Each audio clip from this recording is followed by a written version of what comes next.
My name is Frida Weisel, and I host a YouTube channel on Jewish New York, specifically on the Hasidic Jewish community. I come from the Hasidic community, and I left it when I was 25, and I'm fascinated by it and other subcultures and human nature. Sometimes I like to read to you essays from my archives for those of you who are more into watching essay readings or listening to them on my podcast. I like to go into my archives and read to you some of my writings. Today, I want to read to you a 2014 essay that I wrote that I actually haven't reread, but I have recently discussed with some people. It brought me back to it, and I decided to reread it. And I thought, why not reread it to all of you? It's titled A Jehovah's Witness Church in Kiryas Joel. So, Kiryas Joel is a very insular Hasidic village. Lately, it's gotten a little bit of attention. It has like maybe 30, 40 plus thousand people living there. It is all Hasidic, very sheltered world. And of all places in this sheltered world, there was a yes, Jehovah's Witness church. Not only has this phenomenon been really interesting over the years, I've gotten some fascinating comments on this essay, which I hope to read as well. I will say I've reached out to multiple people who've left comments and I've said, please, can I interview you? And so far, I have not heard back from any of them.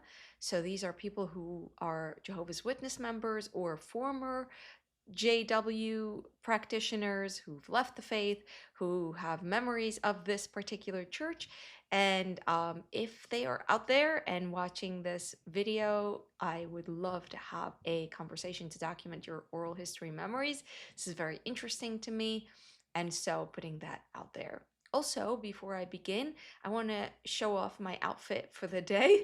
I'm wearing a shirt that says Shkoyach. Shkoyach is how we Hasidic kids said thank you in Yiddish. It's not how it's said in standard Yiddish, but Hasidic Yiddish, Shkoyach is the word for thank you. My shirt also says merci, and this I can't read. I believe it's Japanese. This I believe is Chinese. I'm guessing it's a shishi or something like how you say it. Gracias. So it has it in all sorts of languages. This is from my merch shop. So I'm trying to make YouTube my livelihood just because it's so time consuming. I just don't have time to do tours, which right now is my bread and butter. So I'm trying to shift my income stream to my extremely labor intensive YouTube project, which just the research on interview prospects alone, just like trying to figure out who someone is, like if they leave me a comment and to see if it's possible to interview them by looking into do they have other videos online. All of that is hours and hours of every day. Every person I come across that I think, oh, this might be interesting. I read their books, I look at their Instagram, I look at their social media, I watch videos. It's like so much work. I love doing it, but I cannot do so much work and also do my tour. So I'm trying to shift some of my income revenue to my YouTube work, and so here I am hawking merch. Very sad, very sad. But if you love this shirt and you enjoy it and you have it, you will make me happy and you happy. And it comes in multiple colors. Okay, enough said. Let's do some reading. Settle in, grab something to drink, or go on your thing that you're gonna do while you listen. Here goes. June 6, 2014. A Jehovah's Witness church in Kiryas Joel. This is a very interesting story of a Jehovah's Witness worship house in the heart of Kiryas Joel. Kiryas Joel is the Satmar Hasidic satellite community in Orange County, New York, about an hour and a half from Williamsburg, Brooklyn. The Satmar Rebbe, Yoelish Teitelbaum, founded Kiryas Joel in 1977. He had homes in Williamsburg and Kiryas Joel. Kiryas Joel is more insular than Williamsburg because while Hasidim and ethnic minorities coexist in the housing projects of Williamsburg and Hasidim and hipsters live next to each other as well, Kiryas Joel's population is isolated except for some outside employment for cleaning help and such. This is reflected in the almost entirely white population reported in the census. So Kiryas Joel Village, New York, we're looking at the chart here, and it says population 2012 estimate is 21,000, while New York is 19.5 million. The estimate for 2010 is only 20,000. Um, and then there's the population change in a year or 2 years is 5.9%, while New York's population change is only 1%. So you can see the growth rate of Kiryas Joel. Um, Persons under 5 is 22%, while the general population is 6%. There's a lot of interesting things about Kiryas Joel's demographic if you look at charts. Persons under 18 in Kiryas Joel, it is 60.5%, while in the general population it's 22%. It's really interesting because I just watched the video by the YouTuber Tyler Oliveira in Kiryas Joel. That was horrible and painful and torturous to watch. But that's a separate video that you can check out. But he asked a Hasidic person what percentage of the population are children. Half, and that person said more than half. And I thought, really, more than half? I know the median age is in the teens, but I'm wondering exactly what it is. And I found it interesting that he knew. You know, you're asking lay people questions, often they don't know. But according to this particular set of data, which is dated, of course, but still very revealing, it's 60% are under 18.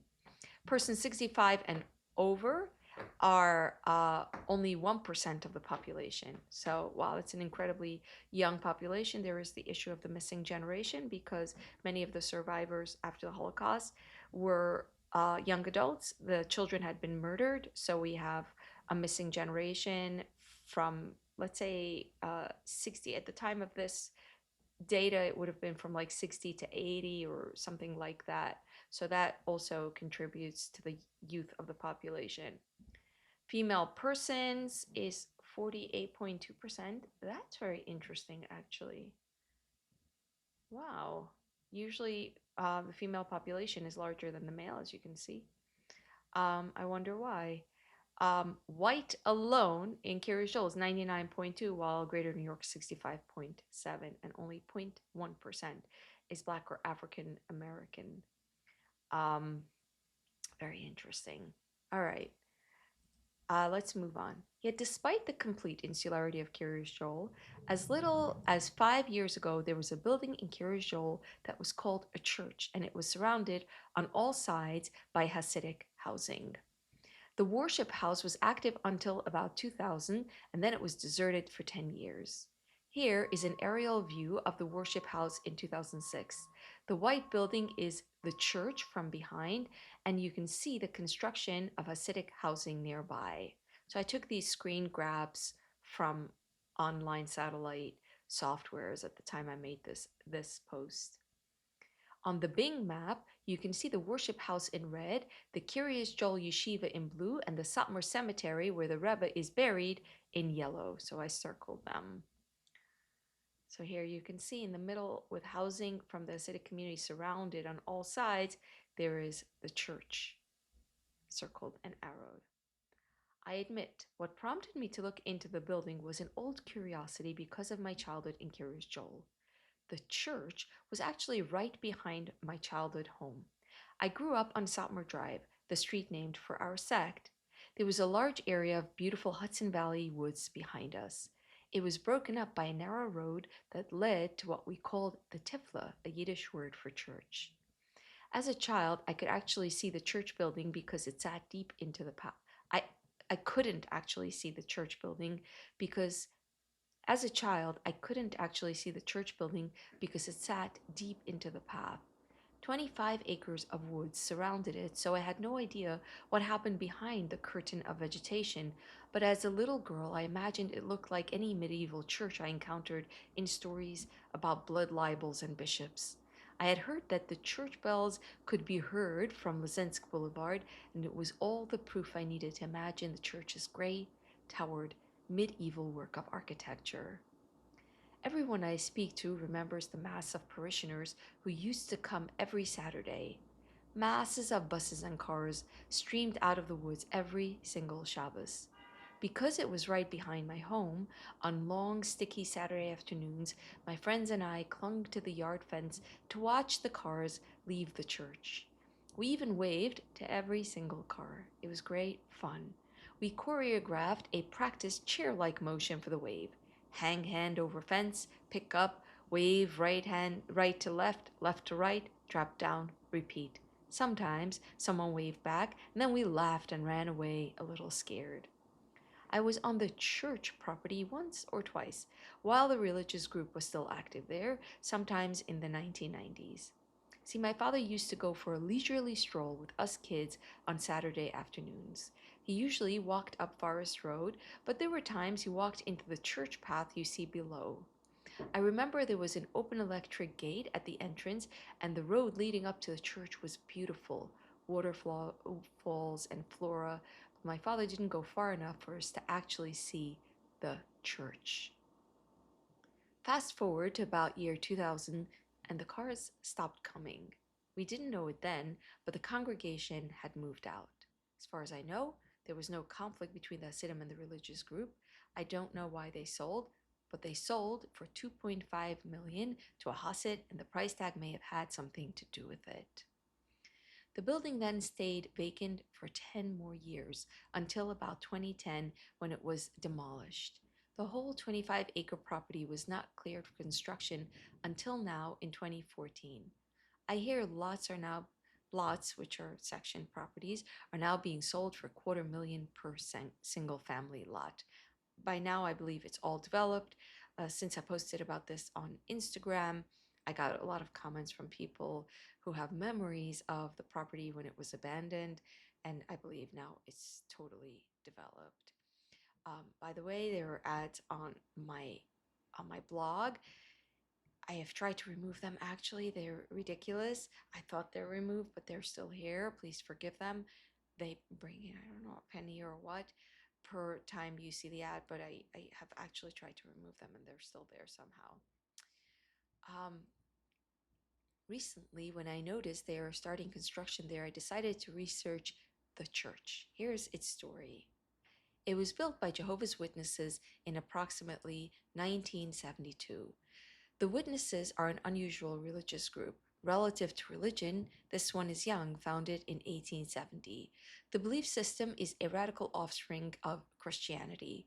According to Wikipedia, the Witnesses are known for their aggressive proselytization. By the way, Pearl, who is wonderful, my favorite Hasidic woman interview, well, everyone is, but she is just amazing, has criticized me for pronouncing the JW term fully. For me, it feels appropriate to call this religious group by their self-referred to name. But I just want to articulate that some people find that problematic. It is my feeling that the correct term is to call them Jehovah's Witness. Jehovah's Witnesses go door to door and ask if they can share a word about the truth or Jehovah or a passage from the Bible. They tend to be very insistent. They also do not allow blood transfusions, military service, or celebrations of birthdays, and believe that everyone who isn't a witness is doomed. Their leaders have unsuccessfully predicted the end of the world many times, beginning in 1914. By the way, I see their missionaries in the train station here where I live in Brooklyn, and I always feel a little sorry for them. And then I stop myself and I think, no, actually, this gives them meaning. I don't know why I feel sorry for them when I see them standing in the cold for hours, hawking their like religion to people who are so hostile. And I'm like, oh, that's so sad. Um, I think sales in general seems to me to be the saddest work, and sales of religion more so, doubly so. But that's just my bias. They meet about once a week or twice a week in a kingdom hall, but it seems these meetings aren't prayer services. They are more like sermons or Bible study sessions. While most of their locations are kingdom halls, the one behind my childhood home was not. It was a much larger assembly hall, as it served many congregations from the tri-state area. Every week, several parishes took turns occupying the space. The members do not call their worship house a church, but somehow that is how Hasidim refer to it. Here is a picture of the Jehovah's Witness Assembly Hall that was active near Kiryas Joel from about 1970 to 2000. The photo was taken approximately in the late 1970s. You can see there's a working waterfall. And then I found on Reddit a picture of the inside of the assembly hall. It looks like a theater. It doesn't look anything like a church to me. The witnesses sold the property to Dissident Hasid Cheskel Brach at the end of 2000. Zygmunt, which is his legal name, or as we called him in Yiddish, Cheskel Brach, bought it under a shadow corporation congregation, B'nai Lucid. See the link and below for the property record. Let's open it real quick. Oh no, property data from Orange County, it's not opening. This is why nowadays anything I do, I screenshot and I don't just say see the link. Here it is. I did screenshot it. Good job. Municipality of Monroe, Forest Edge Development LLC, 1600s. He's located in Brooklyn, New York, which makes sense. He was from Williamsburg, or Borough Park. This is Borough Park. The sale date is 2006. The price is $3 million. Land only. Congregation B'nai Loser Inc. Deed page. Prior owner is Jehovah's Witnesses. Original sale date was 2.5 million, and then it went for 3. Because Brach was not aligned with the leading Hasidic village officials, he was from the dissident faction, he could not get the property annexed into the village of Kiryas Joel. So Kiryas Joel was a village, and all the property around it was called Indrosenvenstetel, outside of the village, was sectioned within the town of Monroe's zoning laws, which were much more suburban than Kiryas Joel's more densely populated zoning laws. So I believe the town of Monroe zoning laws required single-family homes, while Kiryas Joel allowed multiple family dwellings. So in order for Cheskel Brach to develop the lot for Kiryas Joel residents, or to sell it for Kiryas Joel residents and make back his huge investment, he needed it to become under the zoning laws of Kiryas Joel so that he could make a bunch of condos for people, which is how people in Kiryas Joel live. Otherwise, it would be lost money, and he couldn't because he was in conflict with the leadership. That's why it wasn't developed and the church stayed so long. In essence, the 25-acre property was an island of the town of Monroe land in the middle of the Hasidic shtetl. We call the property Cheskel Brach's lot. So after I got married, they developed a whole section more for Kiryas Joel outside of shtetl that they annexed into Kiryas Joel. That was called Atzetemudim, and Atzetemudim was behind Cheskel Brach's lot. So literally, if you imagine Kiryas Joel, in the middle of it, there was a hole. Makes me think of Lesotho. Is that a country that sits in the middle of South Africa? Like in the middle, all surrounded, is South Africa. Similarly, Cheskel Brach's lot was entirely surrounded by Kiryas Joel, but that lot was not Kiryas Joel because Kiryas Joel refused to annex it. During the 10 years that the building was abandoned because the property wasn't developed and it just sat there, I passed it many, many times. Of course I did. I lived in Atzetemudim to get to my mother. I passed Cheskel Brach's lot. Someone told me that they walked through Cheskel Brach's lot many times in their childhood and they would imagine themselves being in a movie, which is an interesting because it was like a fairy tale place to walk through, especially with the seasons changing. All the building markings of a worship house were removed. The previously manicured lawns were decrepit and the walls scrawled with Yiddish graffiti. This is the church when it was abandoned. You can see the water fountain is just a pool of muddy water. Notice the playground set up by Brach's dissident school that was housed in trailers. So Brach was allied with a dissident faction of Rabbi Zalman Leib. This is the second generation of dissidents.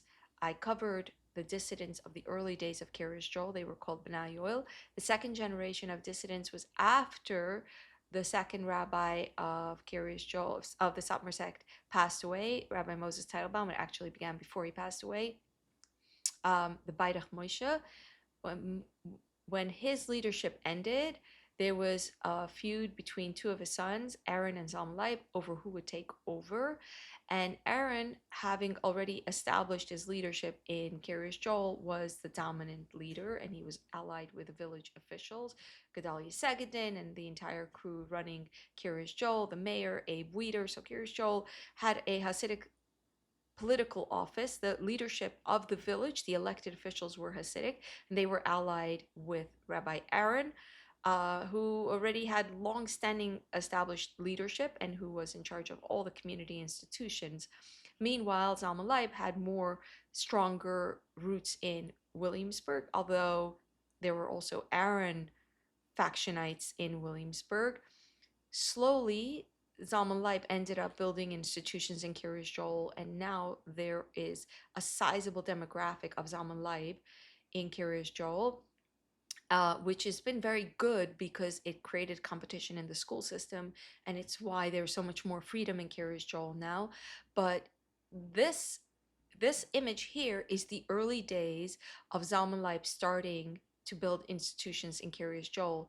There are no formal schools. Everything is still very, very makeshift, tiny institutions on the scale of Benayo, the early dissidents, and they just have a couple of trailers on this abandoned lot where they're housing their school. Eventually, it becomes a seriously established option and their own serious school system. So a lot of people will say Kiryas Joel is Aaron and Williamsburg is Alma Leib. That's not true.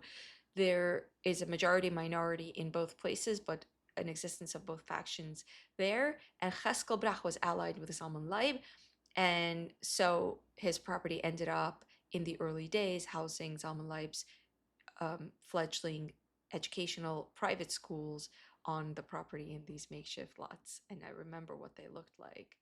While I went to school with fancy established brick buildings, the early pioneers of the Zalman faction went to school here. The property was in the news several times when it was the site of incidents of arson in 2003 and 2004, and again in 2004, among others. Here you see the Times Herald Record, which is the Orange County newspaper, and there is a journalist there who I should interview who has covered for years the Hasidic community and knows it through and through. Anyway, this article says a former Jehovah's Witness building just outside of Kiryas Joel caught fire yesterday evening, marking yet another suspicious blaze there in a year. Authorities are investigating.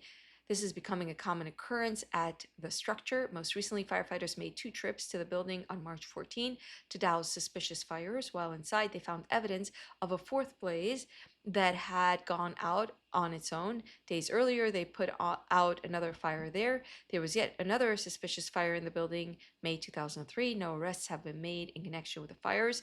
The buildings and surrounding 25 acres are owned by Zygmunt Brach, a prominent dissident in the Satmar Hasidic community. Maran said officials have been trying to talk to Brach into boarding up the building, but so far no one's had much luck. Several fire companies assisted at the scene of yesterday's blaze, including Woodbury, Harriman, Washingtonville, and South Blooming Grove. So these are surrounding towns outside of Monroe. So first of all, again, Zygmunt Brach is Cheskel Brach, same person. His legal name is Zygmunt. And I'm not sure what the fires are about. It might just be teenage boys having like an outlet playing with fire. It might be related to the dissident location. I really wouldn't be able to guess. Both of these sound like fair possibilities to me. This was an abandoned lot where you could slip away and have a little bit of a release, and who knows what boys can get up to in the process. The existence of a worship house in Kiryas Joel right next to the heart of everything is incredibly unusual, and the particular group that gathered there makes it even more mind-boggling. It's interesting to read what the Jehovah's Witnesses members thought of their center that neighbored Hasidim.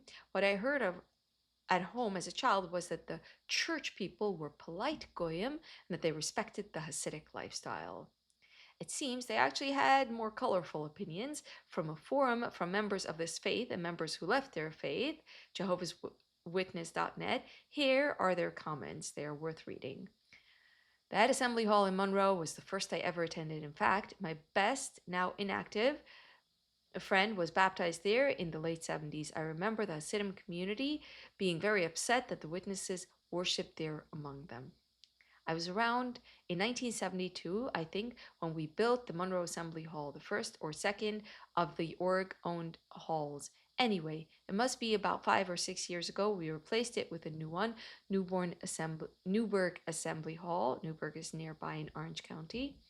Much more elaborate and fancy than Monroe. I remember the org talking to the circuit elders that would be involved in it, why it would be cost effective to build new. It sticks in my mind that the one point was that to put a new roof on Monroe, it would cost half the price of a brand new hall. Of course, they figured in labor, even though that would have been free. The whole business was ridiculous.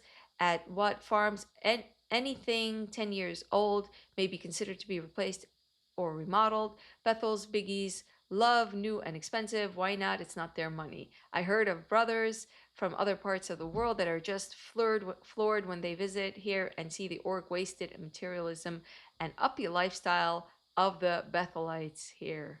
Interesting. Interesting, Josh and Az. I was also baptized into the cult in the Nataka MA Massachusetts Assembly Hall. Um, Isaac Austin. I also attended the Monroe, New York Assembly Hall and the Jersey City one. Small world. Remember the scene at the Monroe Hall? Those Hasidic Jews were hardcore, weren't they? Ah, the memories.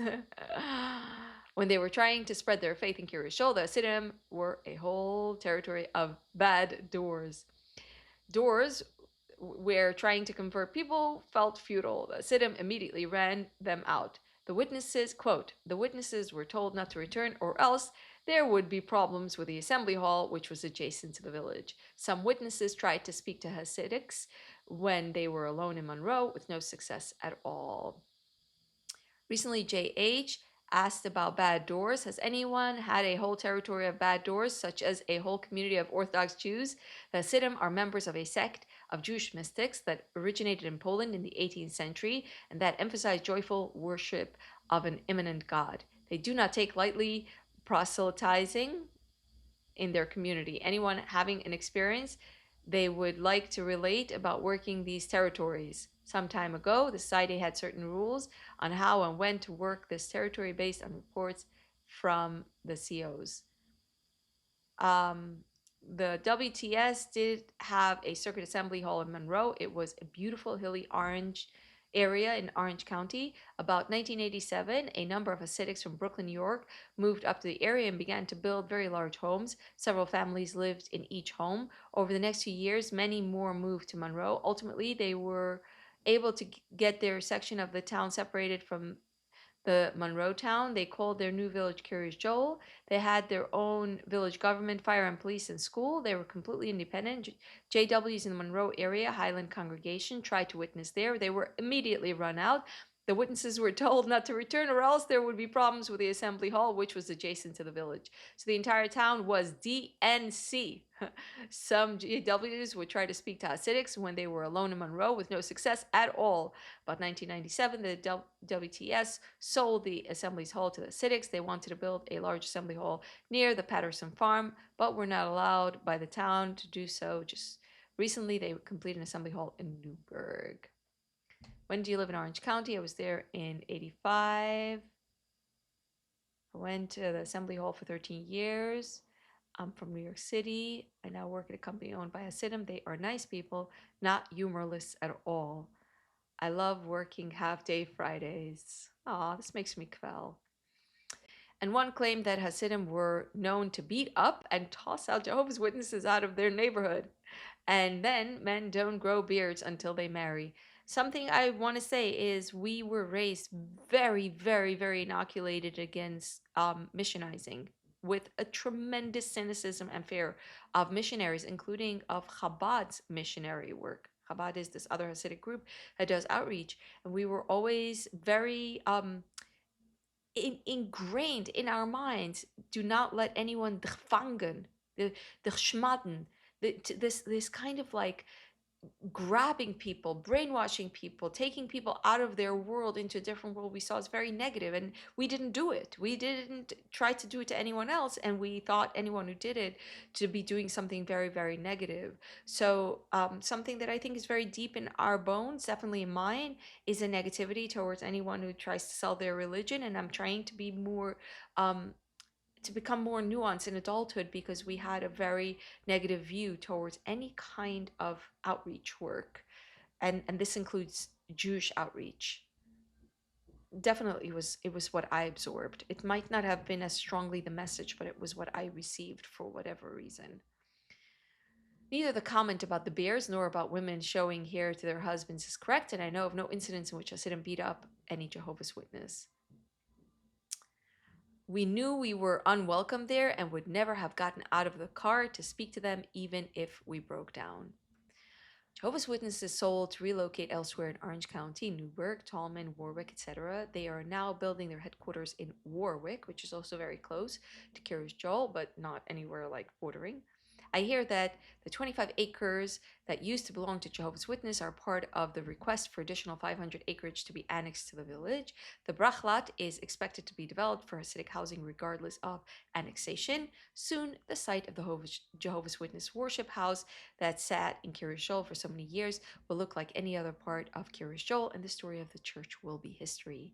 But many of us will remember the streams of buses and cars on Saturday. In fact, when I posted on Instagram about it just now, got really interesting comments that reminded me that I'm no longer a young person because a lot of people remember it abandoned and they have memories.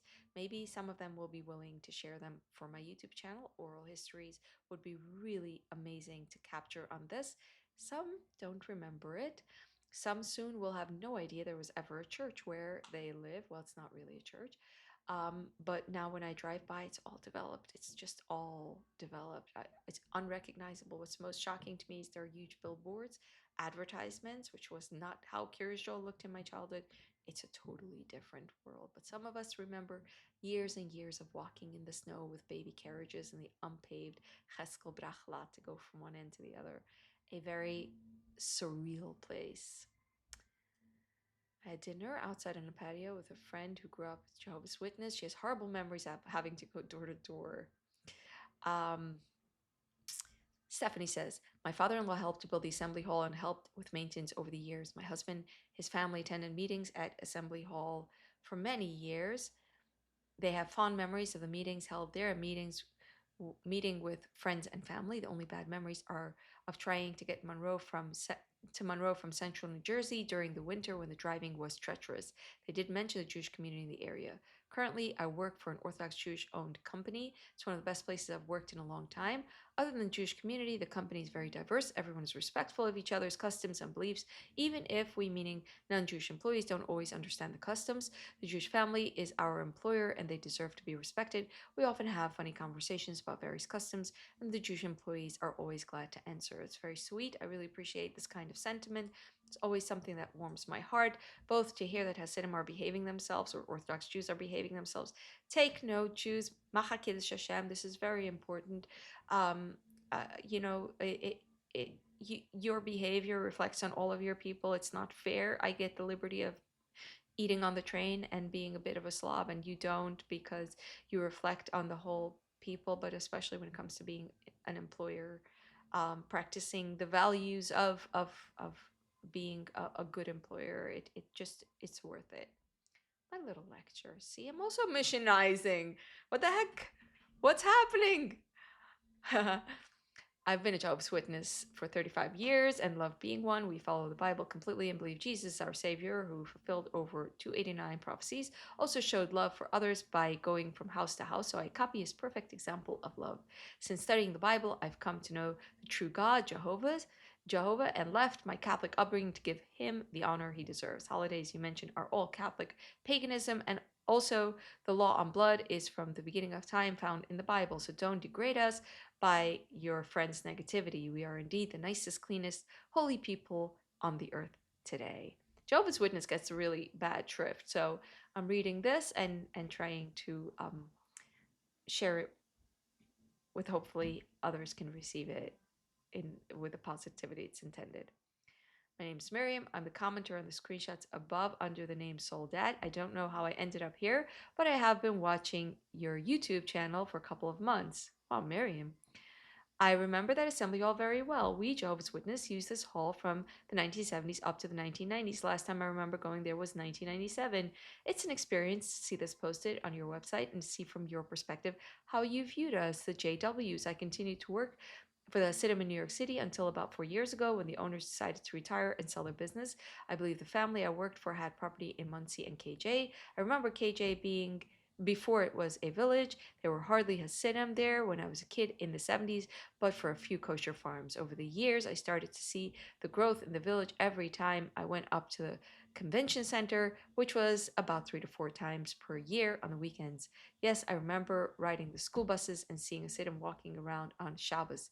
It's interesting to see our paths cross like this. Of course, I'm not Jewish, but I always felt close to the Jewish community through this link in KJ and through my former employers. I hope you're having a blessed holiday season. Your YouTube content is great. I feel like crying from this comment. It is so sweet and so meaningful. I feel like a part of what I'm passionate about. I guess I am a missionizer now. I'm disturbing myself. I feel very strongly about finding commonalities, about creating work that connects us, less misunderstanding, more connection, but also recording history is so important. Keeping our memories, and by doing work like this, like I created this post years ago. I've done so much work on my blog that in net total has been such a financial loss, not least because I was sued for using a picture of Reb Aaron that belonged to someone, and I got sued by a big law firm that bought off the rights, and I had to pay thousands of dollars to settle that. Um, but that's just one of the ways in which this blog, which by the way is supposed to be entirely, what's with my hair, it's supposed to be entirely educational, has been a labor of love. Ugh, on my YouTube channel, you can say, okay, I'm hawking merch and I'm making a little bit of money, but this was totally just from a place of being incredibly passionate about this project, of documenting Jewish history, world history, religious history, society, sociological history, and bringing us together through them. And so, really, oh, I guess the recording is not going to have these comments clearly. Oh well.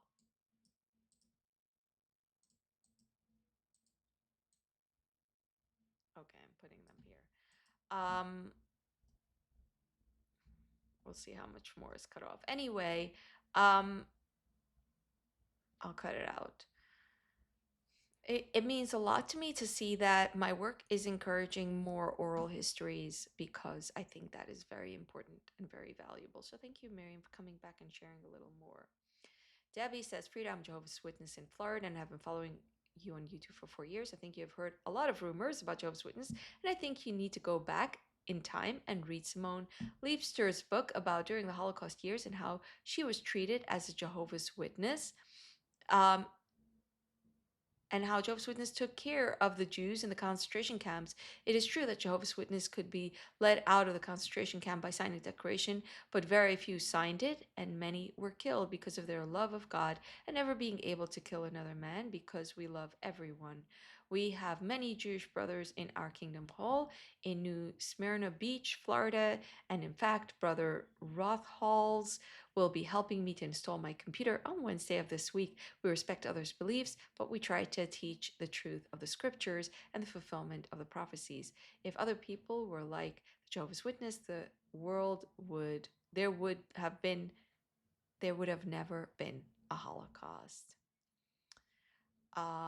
This is very interesting. Thank you for sharing. I appreciate you sharing this. I had one very interesting experience with Jehovah's Witness that I'm just remembering now. My mother was in the hospital. Her her aide told her a story that she wasn't allowed to do a blood transfusion because of her mother was upset that she would do a blood transfusion.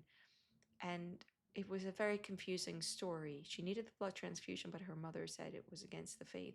So I stepped in sort of to be a cultural translator, if you will, and I said, are you saying that your mother is Jehovah's Witness? And she said, yes.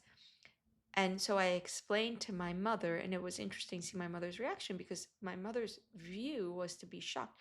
Why wouldn't you do a blood transfusion um, if you need it? If you have all of these medical issues and it literally can save your life, why would your mother not let you do a blood transfusion? And trying to explain to my mother that it's their religious belief was a little bit of an airy feeling, because I totally and completely, in my heart of hearts, respect my mother's religious beliefs. It comes from a very primal place of having experienced how much meaning and depth there is for her in it. And yet at the same time, I have to step back and try to explain another person's very deep religious beliefs in a way that is not disrespectful, and yet at the same time is so foreign to my mother. It was an interesting experience, and she was just listening. She was like, "Oh, that wow!" It was very interesting. It felt like like it was a bonding moment. This is the final comment I'm going to read. I grew up attending this assembly hall in Monroe. 99% of the limited interactions we had with the local community were neutral or positive ones. It felt like both communities respected each other and left each other alone for the most part. I always remember groups of men walking up and down that really long hill up to the assembly hall. Most assemblies were on Saturdays, so I assume no driving was allowed for them, and then politely nodding their heads and half waving to us as we arrived, like they were greeting us and welcoming us to the neighborhood. I'm quite certain we would have accepted their help if we broke down, and we would have helped them as well. Towards the end, the atmosphere did change, and there were indeed some negative interactions, mostly with younger boys, men, who would sometimes get a little aggressive. It seemed mostly about what witness women were wearing. That was always funny to me, because to most people, witness women dress very conservatively, but I guess not conservatively enough for those guys. I fully assume they were just some younger radicals or troublemakers and not really representative of the Kiryas Joel community, and I think that might actually have been what our own leadership told us. It's a little fuzzy now. There were a few occasions when we were instructed to ignore any taunting we might encounter on our way in and out, and to please not report it to authorities, and only to our own internal leadership, who would communicate directly with Kiryas Joel leadership if necessary, since apparently they had a good line of communication. It's very typical of witness way of doing things. They always try to avoid involving legal process and prefer to work things out through mediation. I'm not sure if anything ever rose to that level. Most of us just brushed it off. I think the fact that it was usually just a small number of teenagers yelling in a language we didn't understand probably helped. I suspect those types of incidents are what people are talking about as being scary memories. That's really the only thing I can think of, because otherwise, like I said, 95% of it was totally fine. I'd also note that the website is known for being, well, a bit dramatic. A lot of the users are people who left and are super bitter enough to still be hanging around on a website for a religion they left years ago, and I take most of what they say with a grain of salt. I love the witnesses once I reached adulthood, but as someone who isn't angry and just gets a little nostalgic sometimes, hence me looking up my old assembly hall and finding this webpage, I can't really relate to most of the people on that message board. Seeing that they're the kind of people scared of Hasidim just reinforces that for me. They're not representative of most witnesses or ex witnesses, I promise. Anyway, thanks for the trip down nostalgia lane. This is A. I believe on my end I could see that her name is Ashley. Ashley, this comment is absolutely wonderful. I have emailed you 2 times now to ask you if you would like to be interviewed. Um, Maybe you didn't get my email. I don't know. If you didn't and are open to it, let's talk. Please reach out to me. This was very interesting comment. I appreciate the nuance in it, and also I'm sure I can dig up a little bit of memories that you don't even realize you have that might be interesting to record and to share. I also got a lot of comments on Instagram when I recently posted where people remember all the cars going by, and that's from the Hasidic perspective. Many of us remember the cars going by, snaking by, one after the other, slowly going by. Oh man, those are memories. Anyway, that's it for today's reading. Thank you so much for being here, and I look forward to reading your comments. Ta ta.